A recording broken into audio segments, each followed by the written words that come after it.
On April 6, 1999, 32-year-old Julie Paterson left home and disappeared without a trace. For a month, the police could not find the woman, but everything changed after the black one was found. The bag.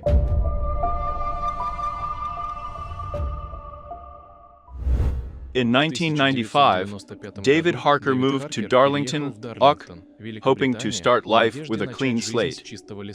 He had a difficult childhood and difficult teenage years, and he very often came to the attention of the police. At the age of 23, David became a member of a teenage gang in Darlington. One of his friends, Max Ferry, was only 16 years old at the time. He just came over for dinner and stuff. He got along with his mom and sister, so when he said he had nowhere to stay, we just let him stay for a while. And in the end, it turned out to be longer than we expected. David lived in the house of Max and Janet, who was only 11 when they became friends. He was polite to his friends' parents and always helped them with groceries and household chores. And everything had to change for the better. At the end of 1990, David met a girl named Becky, and they fell in love with each other. Soon, the couple moved in together and made friends with their new neighbors. When I first met Harker, he just seemed like a nice person to me. He was even somewhat intelligent. He was just polite, charming, you could talk to him. But David and Becky's relationship wasn't going well. A year later, they broke up and Becky left. For David, it was the end of the world. He started drinking like never before, spending all his days in a local park with a bottle of beer. It was during these months of depression and substance abuse that David met Julie Paterson. She was also a drug addict, and because of her lifestyle, she lost 3 children in a custody battle with social services. Julie also moved to Darlington in search of a better life. Here she met Alan, and they had been together for 3 years. At some point in the relationship, Julie became pregnant with her 4th child. But Alan and she decided it would be better to give him up for adoption. However, this broke the woman's heart and caused her to slip into addictions. She also disappeared from home for several days in a row. And she said, "I just go to the bathroom, that's all." Julie was gone. It was for a day, maybe 3 days. The most for a week. She was desperate. When she came home, she was dirty with disheveled hair. Julie was hanging out with the city's homeless drug addicts. She was a very vulnerable person, and Alan was at a loss. He just didn't know how to help her, but to be there for her when she was at home. But on April 6, 1999, upset while watching Coronation Day, Julie left home again. Meanwhile, Alan was doing what he usually did, waiting for her to return. But the days passed, and the woman was still not at home. I really started to worry when Julie didn't come to meet her eldest daughter because she couldn't miss this. In previous days, Julie had been spotted with David Harker in local pubs. Janet and Max, David's friends, saw the two of them in a very drunk state on an ordinary park bench. But they didn't think anything of it because they didn't know Julie or her situation. For weeks after the disappearance of the woman, Alan filed a missing persons report. After the man told police that it wasn't the first time Julie had left home for a few days, officers realized that she was a very vulnerable person and could easily get into trouble. For the last month, everything. All searches for the woman were unsuccessful, and the police turned to the newspapers. A few days later, a witness called and said that he recognized Julie from the newspaper, and that he had a conversation with Harker about her. He told the police that they went to investigate Paul Lane.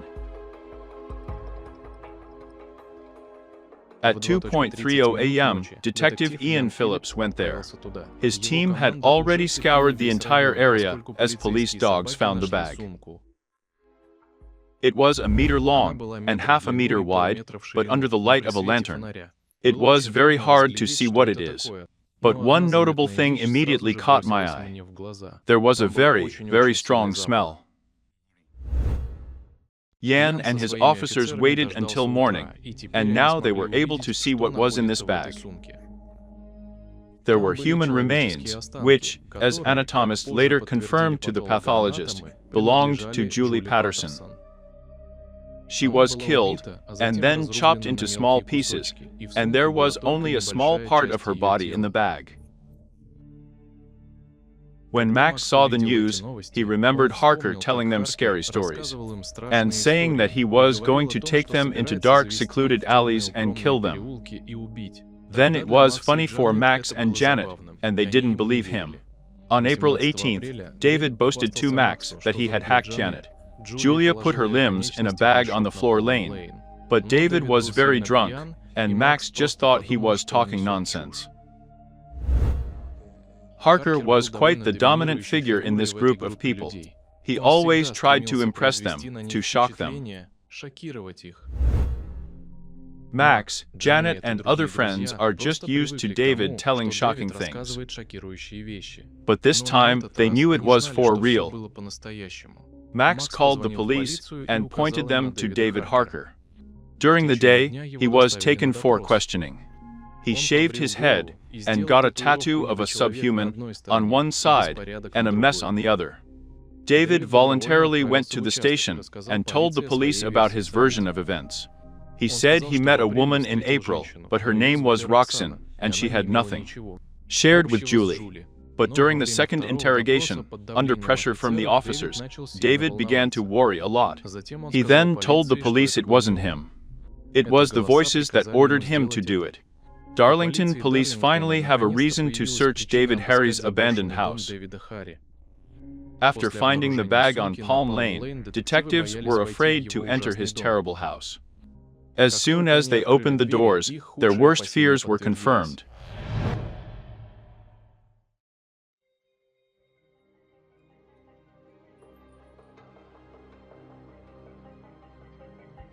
The police found Julie's clothes and her blood. This meant that David had killed her in his house, but then dragged her outside. The man also kept Julie's sneakers, neatly displayed as trophies on the kitchen shelf. Detectives also found poems written on several walls. David wrote that he had lost the will to live, and that he had become the size of a god. The house was a terrifying sight. Almost complete absence of light, closed windows, blood stains, and a feeling of horror. The thought of Julie spending her last moments here was frightening even for the police. David Harker was immediately arrested and charged with the murder of Julie Paterson. He pleaded not guilty and was sure that he was a victim of the voices controlling his actions. The police wanted justice for Julie's family. They had to find the rest of her body, but all their leads were empty. He told some that he threw his head into the sewer, others that he threw the rest of his body into the river. And he told us that he got rid of his hands and feet by throwing them out along with household waste. The police searched all places, sewers, the river, even people's garbage cans. The scariest moment of the search was when a team of 50 people went to one of the largest landfills in Europe. After searching 20,000 tons of garbage, the police surrendered. On July 21, 1999, Julia's funeral took place, but it brought almost no relief to her friends and family.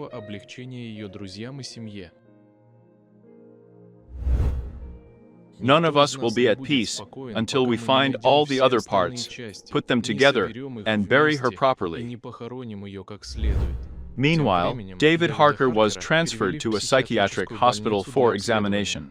As soon as he got there, he started bragging about the murder, and said he wanted to get a reputation as Britain's youngest serial killer. Apparently, Julie was his first victim. David boasted that killed 2 people, but when the police conducted an investigation, that found no evidence. Moreover, David told the doctors that he ate part of Julie's thigh with garlic and cheese paste.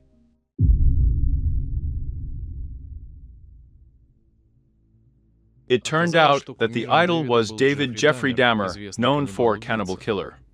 But the police have not been able to prove whether David really ate his victim. Psychiatrists diagnosed David with psychopathy. This means not only that he lacked empathy and that he could not distinguish between good and evil, but also that he lived in fantasies, imagining himself a notorious killer on a par with Dahmer. In February 1999, Harker confessed to manslaughter and said he strangled Julie Paterson with her tights after he got bored during intimacy.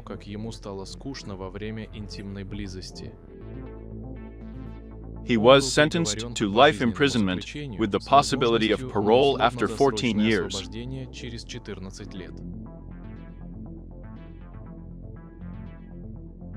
All his life, David wanted to be famous. For the first 2 decades, he wanted to become a rock star, but after years of unemployment, depression, anger, and drug addiction, he decided to become a famous serial killer. David Harker is currently in prison. In October 2021, he was denied early release on the grounds that he didn't disclose the location of Julie's body. In a very creepy final twist, David sent a riddle to a British newspaper. If they guessed it, he said they would find Julie's body. The riddle sounds like this. I own a bank, but I don't have any money. I have falls, but I keep going. I have a mouth, but I don't eat. I have a bed, but I don't sleep. I have a beginning, but no end. Who am I? Do you know where it is?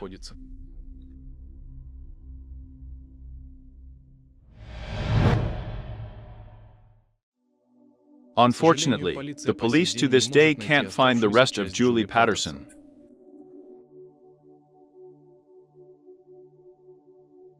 What do you think about this story? Write your opinion in the comments, as well as subscribe to my YouTube channel and other social networks. There is a link to them in the pinned comment under the video. We don't say goodbye.